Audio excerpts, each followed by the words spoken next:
And what a wonderful morning it is to have the bright and bushy-tailed Laura Thompson joining us. Oh, Laws, I feel very, very guilty getting you out of bed for this. But I know. It was, I don't know, I feel completely comfy talking to you. So, as you can see, there's not a lot of effort into my presentation. One of my things is keeping it real, and that's what I'm doing with you this morning, Troy. You've had a bit of overnight screen printing edits on your T-shirt over there. Oh, well, got the Posca pen out, mate. Yeah, I did that not last night, the night before. You couldn't get the right font? I haven't taken it off for a couple of days. Oh, God. But what a time to kind of be talking to you. It's almost a bit overwhelming, to be honest. Like, not that this time isn't already overwhelming for a lot of mob, but I mean, whack in flag chat. It's heavy, and another swirl of emotions. How are you feeling about it all? Look, today we're going to keep it low key. Last night we went to Royal Exhibition buildings and did a light projection show on the building. Oh, wow. I know, and we'd already planned it. So, like lighting up some of those colonial buildings with words like "Abolish Australia Day," "Massacres happened here," and thinking of how else can we, continue to tell our truths, especially in this COVID environment. How do we continue to, raise our voice and create change? And I mean, that was just another way we did it, with lighting up, these structures with lights. That was last night. Today it was cool. I think I'll just take a moment and just stay quiet and reflect on, I think, Invasion Day, really, and ancestors and those who've gone before me. So a lot of emotion personally for you. I mean, no one knows what you've personally done, how much it's taken a toll on your family, on your friends. But the journey of someone that's driven like you about something really, really impactful for community drives it. But it is a 3-year battle that all started way back when. When was it when the flag was taken away from? I think we realised the ferocity of WAM at the time, when they were just, other people have had the licence holders for a really long time, but they weren't sending cease and desist to community.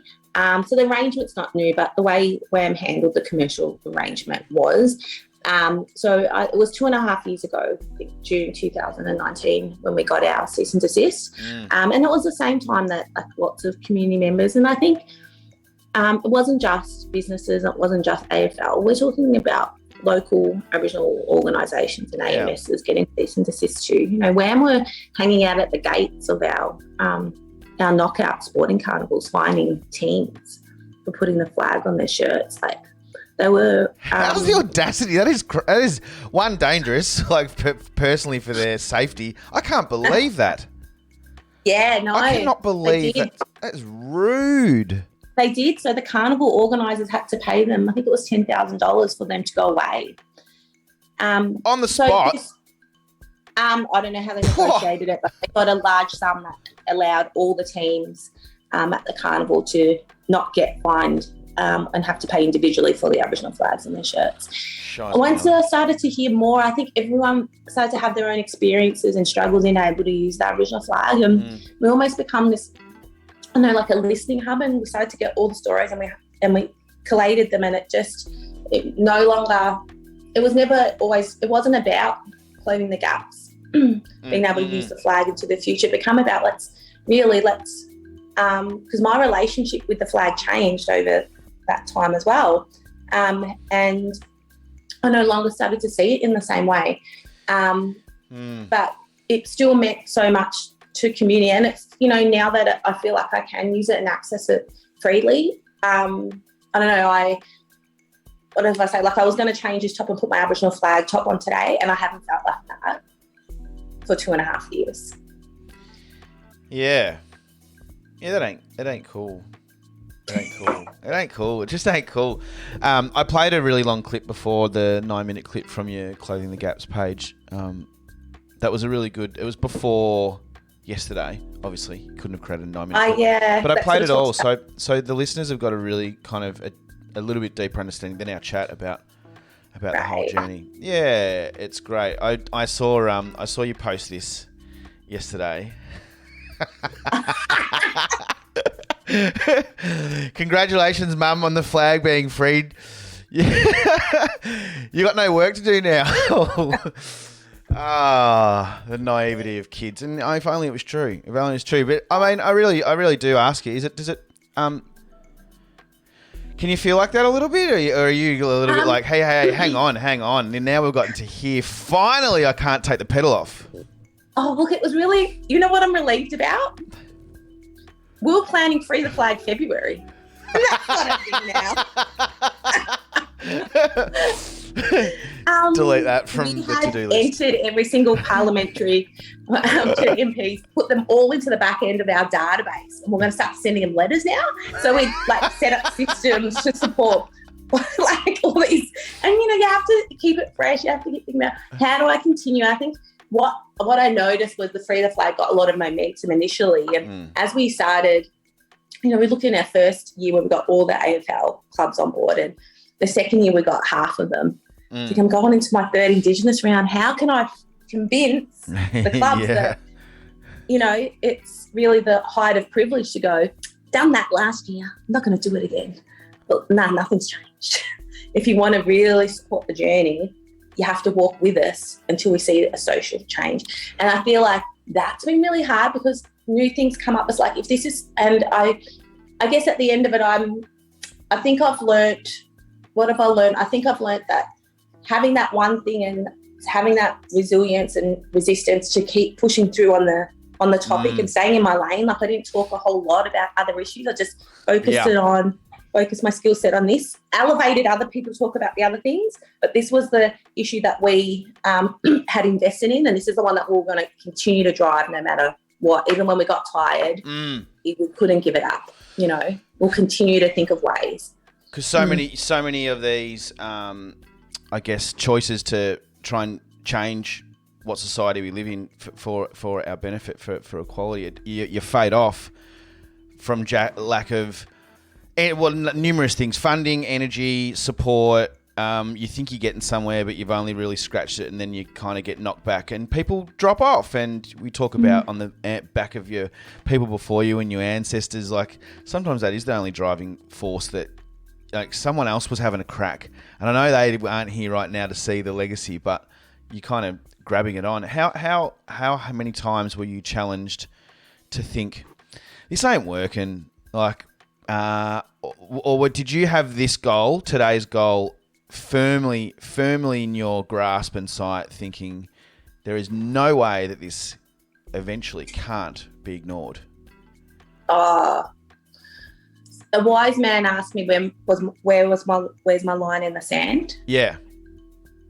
And that you have to have one. I was like, oh, that's nice. I thought, honestly, I didn't have one. There wasn't going to be, I wasn't thinking, I'm going to do this for 2 years. I'm going to do this. I thought perhaps, especially after the Senate inquiry, that it may have been resolved earlier. And it's a shame that it wasn't. But yeah, I'd be still talking about it next year if it wasn't free, because it was getting sadder and sadder in the environment to not see our mob using the flag anymore. And the other alternative I was thinking was, if the governments are going to take action, then we could have easily shifted to promote another design that mob adopted as a symbol that unites us, another flag. We would have shifted, but I would have looked to support a uniting symbol for community. How do you feel about now the commentary about it's now a government-owned flag? Yeah, I get it. Let's just say that I get it, but it's equal to the Australian flag now. And we've only heard snippets of what Harold had to say, but from what I understand, that's the arrangement that Harold wanted as well, and I think that's important. The alternative was to set it up. I mean, the question is, what are the alternatives? Yeah. The alternative is something like that we've already seen is what we've had set with the Torres Strait Islander flag with that regional council holding the integrity of the flag, and you apply and you say, am I allowed to use the Torres Strait Islander flag? Then when they gave evidence at the Senate inquiry, the Torres Strait Islander Regional Council, one of the questions that they asked them is, they said, have you ever said no to anyone using the flag? And they said, never. We want to see as many Torres Strait Islander flags in the world. So when we think about this body and what it's protecting, is it just another administrative hoop that mob have to jump through? Yeah. You know, we have to remember that this flag is protected under the Flags Act 1953. People can't disrespect the flag. The law has all the rules for the legal system has all the rules for the flag. Does the government own it? Essentially, they hold the copyright, and essentially everyone has a free public license for it. I think the question, the conversation we need to be having now is about consumerism and consumer choice, that we're going to have a flood of Aboriginal flag products soon. So when we go to buy this symbol, I think it's important that mob buy it off black businesses, not mob, or communities. Yeah. You know, there's just so many business opportunities right now for people to be, black businesses to be the ones making Aboriginal flag products. Yeah. Before we freed the flag, we were limited to just only buying, you know, no one should have a monopoly on a flag. This is part of it. Flags are public symbols. I feel like the fact that it's sitting in with the government, it's holding the copyright. We all, as part of the government, and the government's an elected body that we represent too. It's holding it on behalf of us. Is it the ideal solution? No. Is it going to change the way we use the flag moving forward? No. To me, it's a practical solution. It might not be the best, but I think it is today. Annie Rio can put the flag on her uniform. Yeah. We can see it back. It's you know, and it's not free from all the copyright. I've put freed on here. It's a bit of a gimmick. We still do have commercial licenses that sit around the Aboriginal flag, and that's with Flag World. And we haven't really spoken about that because you only get small snippets of media. And copyright and the negotiations were complex. But you know, Flag World has a license that extends for, you know, I've heard nearly up to 100 years. So it means no black fellas can make black fella flags. Right. It is a massive win. But community's not looking to make flags. Yeah, but if we wanted to, I know. Yeah. You can make one for personal use, but a black fella can start a flag making business in the current circumstances. So the flag isn't completely free from its commercial licensing arrangements. Mob don't have, you know, and no one can make Aboriginal flags at flying flag poles. Only Flag World. That sounds like it's a pretty general situation with flags right across the world, I'd imagine. No, not really. But right. So anyone, no, it's not. It's usually more people can make flags. Right. Anyone can make a flag. Yeah. But the government couldn't negotiate its way out of that commercial license with Flag World because the terms was 99 years. So we're talking about $20 million for a payout. Imagine you have to pay out a 99-year lease arrangement. I know. Is Harold... It's actually nice to have a little bit more time to talk about these things. Yeah. But on the flip side, the royalties that Harold would have otherwise received from flags sold through Flag World are getting reinvested into the NAIDOC, National NAIDOC Committee. Yeah, right. Yeah. Do you reckon that's why we see that arrangement exist. Because usually if it was completely, there was no licensing agreements, there would be no royalties. Do you reckon Harold's popping a nice bottle of Dom Perignon this morning with his caviar? No, I don't think so. Did you meet him? Have you met him often or spoken to him? No, I've never spoken to him. And I think I asked you that last time I had a chat and you said you tried to, but he hasn't really. I've reached out, yeah. I think not many people have really spoken on me. I think negotiations, we haven't seen a lot of Harold in the public, and we had a few comments. I was hoping maybe we'd get to see more of Harold. I think now he's just wants to be respected and celebrated as the man that created this iconic symbol, and I think that's fair enough. And you know, this whole copyright debacle's taken the shine off what he's created and about who he is as a person. I think now that community's not going to be getting cease and desist. Yeah. I think life's going to be easier for him, and I think people, I feel like this is a blink in the flag's history. In the 50 years, we'll say, we'll be telling our kids, the flag used to be copyrighted, and they'll be like, oh, we don't care about that story, Mum. And that will be it.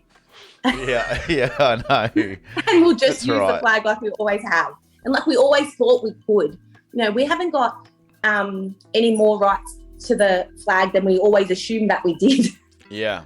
Before we started getting cease and desist, we thought the flag belonged to us. It should have belonged to us.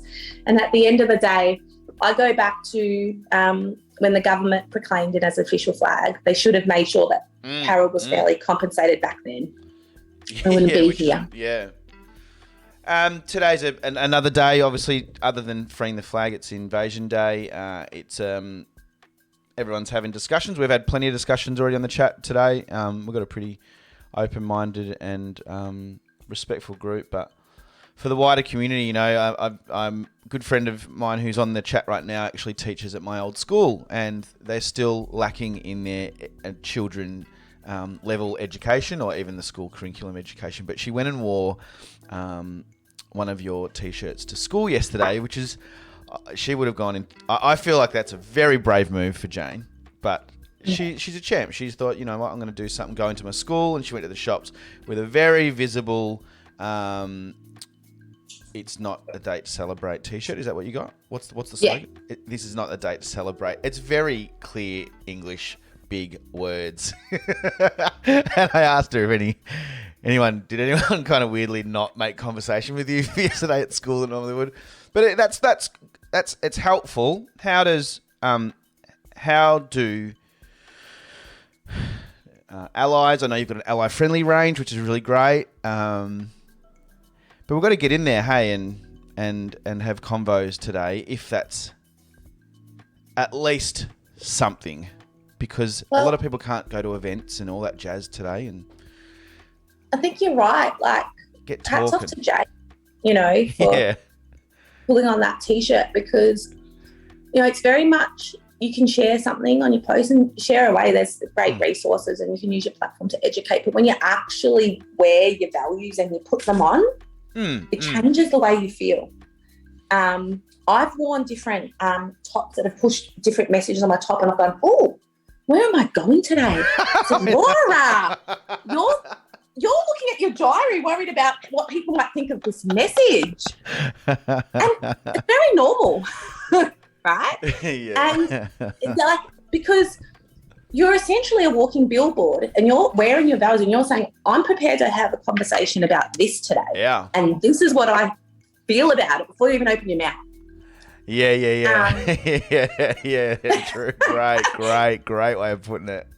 But that's why this is what I do. Someone told me you're making t-shirts, or someone said to me, what are you going to do with all your Free the Flag t-shirts? Are you serious? These are billboards. Yeah. These are pieces of history. If someone's got a Free the Flag t-shirt, they can look back, and I'm telling you, it won't be when they read a book about Free the Flag, because no one's really reading that many books these days. But when they pull their old t-shirt out of their drawer and say, there was a time when where people celebrated invasion in this country. So every year I make sure, not just on this day, but on other days, not just Jan 26, I wore this t-shirt because I want to be part of the change. We Aboriginal people, we're not everywhere. We need our allies to wear their values on their tee, because you can't not see that, and to have these conversations and influence and educate those people around them. And that's why I do what I do. And I feel like there's no doubt about it. Over and over again, we hear about how our conversations lead to arguments. Sometimes they're positive conversations, sometimes they're not. People experience racism. It's because they're wearing these t-shirts, they get called. Yeah. People assume that possibly they're Aboriginal, so they get called racist names. We hear stories all the time about how does it feel. And to be honest, this year that's something I want to explore. I want to hear from community about. We sell you the t-shirt. Tell us about what happens in the world and wear it. Collect those stories. because it's fascinating. I know what happens when you put an Aboriginal sticker on the back of your car. You get pulled over 4 times in 2 weeks. And I'm not lying. That's what happened. I got pulled over 4 times in 2 weeks when someone gave me an Aboriginal sticker when I was working at the front of a cafe, front of the art centre. And they gave me a sticker that they had. And I went, cool, I've never had an Aboriginal flag on the back of my car. I slapped it on there and I got pulled over 4 times in 2 weeks. No word of a lie. Never got pulled over before. And I just remember thinking, that's actually true. Like, that's and then the cops. we've got all these people we've put in our logo that looks like an Aboriginal flag on their car. What's their experience of getting pulled up? But this is the thing, right? Yeah. We have enough of community staff to put Aboriginal flags on their stickers, including the allied community, not just black fellas who are doing it now. Yes. You know, like these are the shifts, of what we've experienced when we start to see more and more community. This is not a question about just clothing the gap, but get around black fella merchandise, and we start to see the whole community start to really appreciate Aboriginal fashion design. We create political fashion. We start to decolonise our wardrobes, and we start to open up a new industry for Aboriginal people that haven't ever been part of it, learning new things, not just in business but in fashion, and I don't know, it's cool. Fizz, someone's just on the chat there, and it's exactly what I was thinking some people might feel like, and the elephant in the room is that, far out, I'm such a white person, like I don't know how to handle myself when this conversation opens. Very scary stage here if I go out of the house now, especially maybe my mum. I don't want to bring it to the Christmas party. I'll just too hard. I've put up the link to Clothing the Gaps, and there's straight away a wealth of clothes and things that you can wear, ally friendly stuff. How do you encourage? You've touched on it a little bit there, actually. It's a group. It's a mob mentality. I'm not talking about black fella mob, but we need to get more voice, just get sheer amount of power and stickers and representation and visual and words. But where does someone who's a little bit feeling like they're being a little bit cliche and you're just doing it because you're one of these activists, you're feeling all activist now. How do you encourage, which is a little bucket of load of people that are sitting on the fence, if you could say that, about whether they dive in or not, or whether they have the hard conversation or not? How do you encourage someone like that and go, oi, we need you? Well, I know there's lots of people who they want it, but they're not sure if they can, and it's new for them, right? For mob, I don't know about when you're true. I reckon I would have been 2 and I was wearing a t-shirt that said, "Give me my land back." Yeah, right. Very normal, like for mob, and actually really quite sad that from such a young age we're still choosing to, wear political fashion to create the change and create justice in this country through fashion. For our non-Indigenous community, where this is a new thing, I think about that all the time.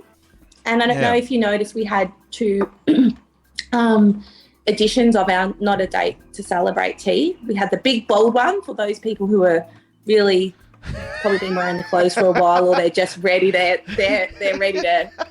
They've got someone that they're targeting at the barbecue and they can't wait. Yeah. And then we've got, like, we think about it in our design. So something that was a lot more subtle. We continue to make a range of tees that are not just big, but that we want to be every day. And we look at our Clothing the Gaps OG range. And it's just really, really simple. But if you wear Clothing the Gaps, just the Clothing the Gaps says Clothing the Gap, you will still open up conversations. People will say, "Oh, Clothing the Gaps, I've heard of that brand. Oh, cool. Have you seen some of the other T-shirts they do too? I'm thinking, I really like their Free the Flag one. I'm starting off with this. These are things that you can wear every day in the office." And even the word, there's so much to talk about. Naam in and of itself.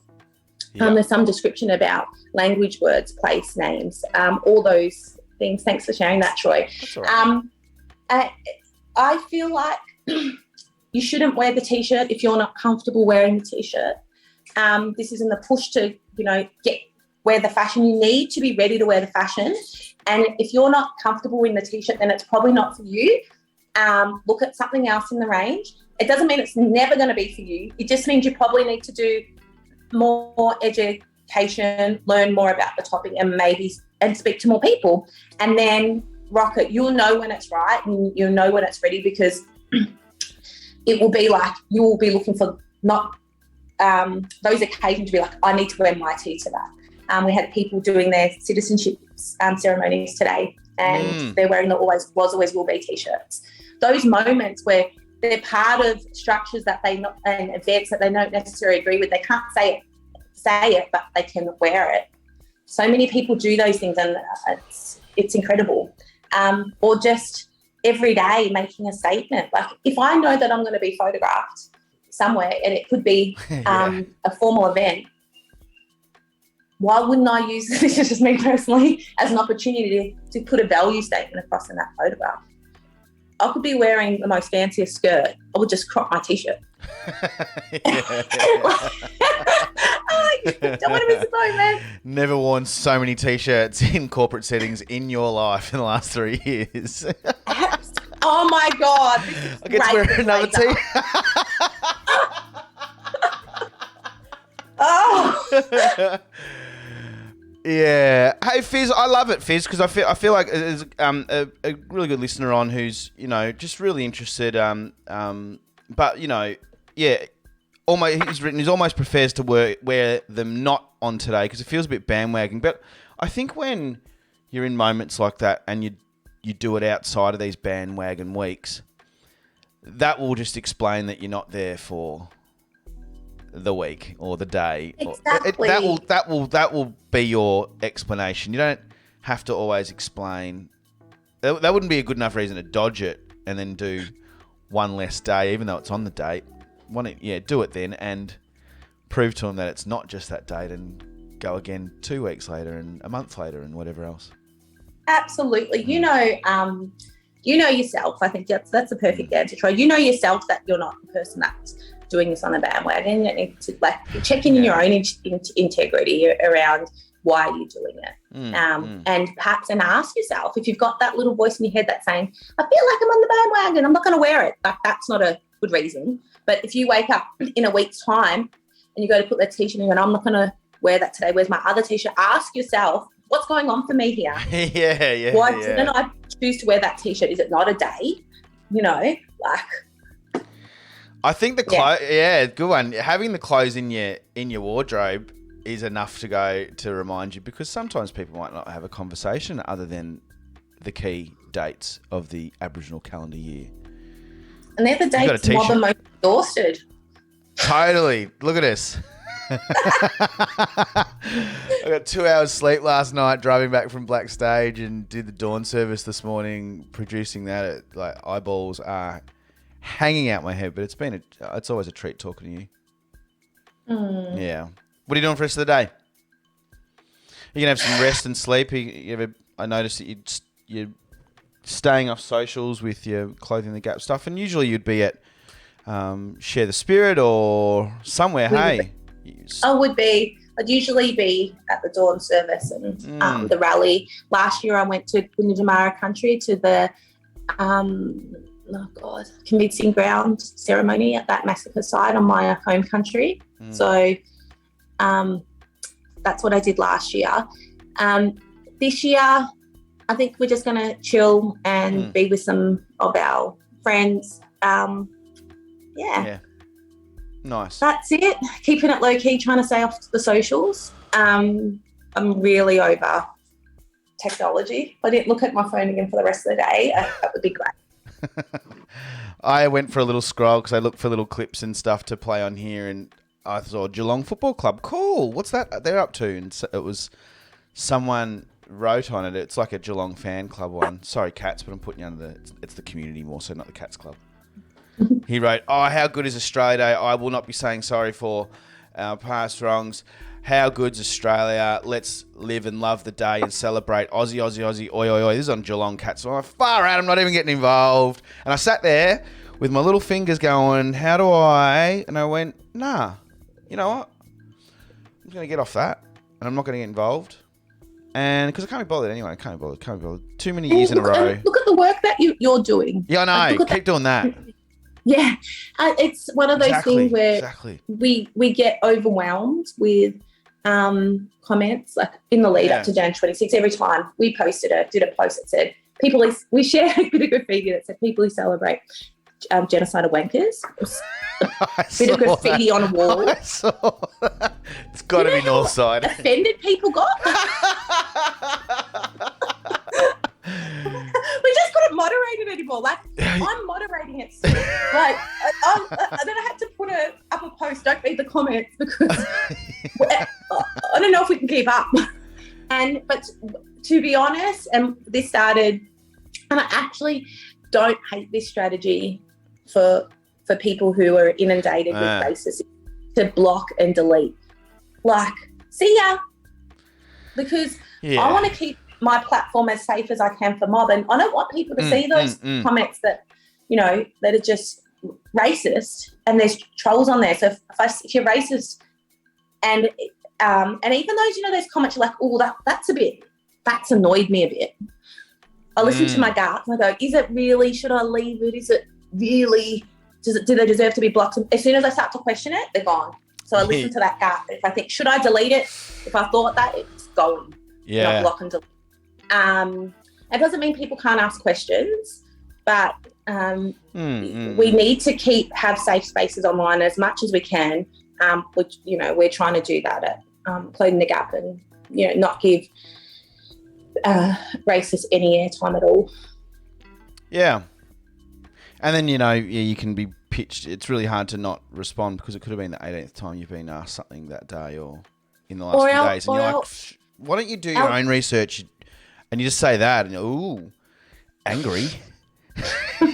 Angry Aboriginal person over there. Look at ya. How do you expect us to get on side when you're not even giving me time to understand? Like, no, I'm doing the work. I've had so many combos. That was a few block and deletes a few years ago.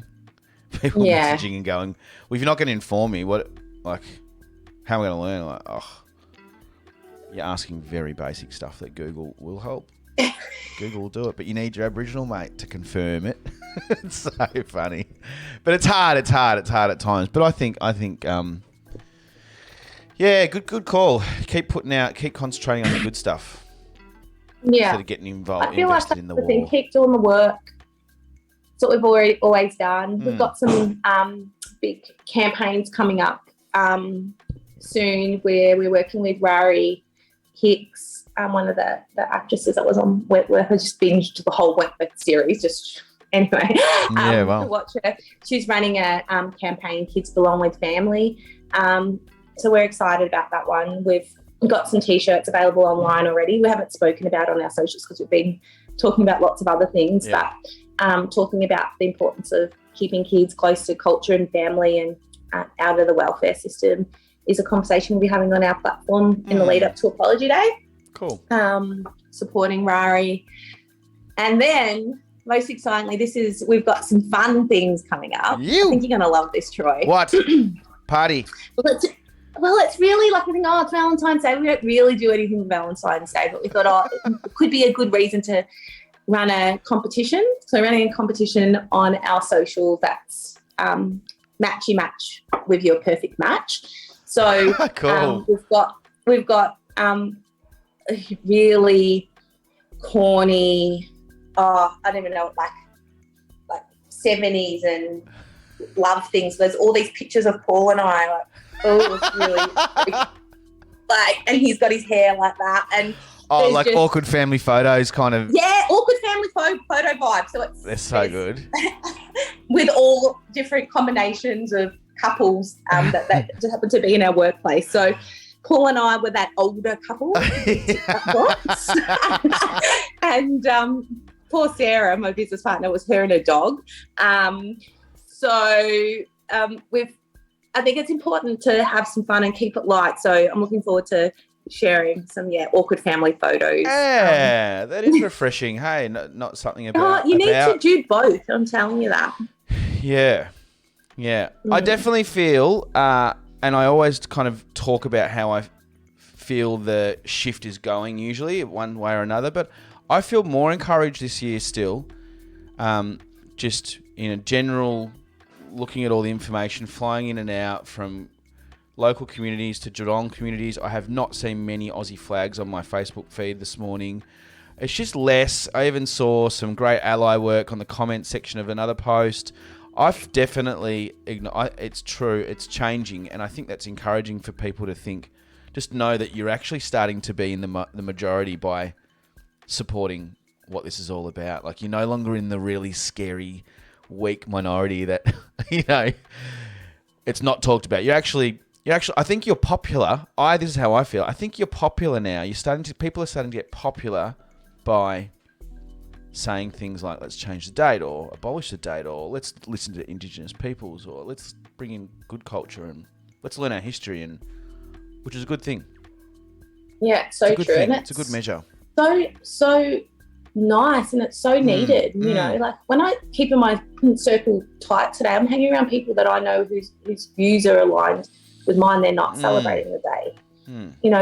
When you step out sometimes, on a normal day I'd go to the rally, but I'm around like-minded people. Yeah. But I remember a couple of years ago, I stepped out of my bubble. It's not just my Indigenous bubble, my ally bubble as well. Just out into, it was down at Port Melbourne, and I saw what the rest of the community was doing. I was like, I've protected myself. So I think, today, wild.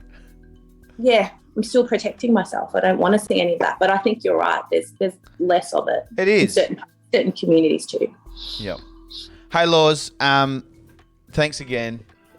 Thanks. No worries. Thanks for inviting me. Interrupt your other important life. We really appreciate you talking. The chat line's going great. Lots of you have created so much change, Laura. Incredible woman and human you are. I saw a cafe post. We're open today, but not celebrating. Oh wow, that's in Geelong. I always surprised when Geelong stuff. I feel like we're a little bit more Hickville, but great, great. But another business in Northcote, I Dreamer Highway, just a great example of how people are choosing to spend their day. They're open today, and all of their profits from today they're donating to the Victoria Aboriginal Health Service. Yes. Tyler Street Milk Bar, there's so many businesses that are supporting grassroots Aboriginal organisations by choosing to work today. It's the best. Love it. All right. Well, have a good day. Have a good rest. You too. Yeah. I'm sure we'll speak to you soon, and I'll put up the link so people can start purchasing. Are you fully stocked up, or you running low on some things? I don't know. I think we're doing all right. I don't know. Look at you don't even know much. You knew a few years ago how many T-shirts you had in your warehouse. Now you this big wig. Oh, yeah, I know. This is the cool thing. We've got we had probably 20 people on deck yesterday. So good. It's so good.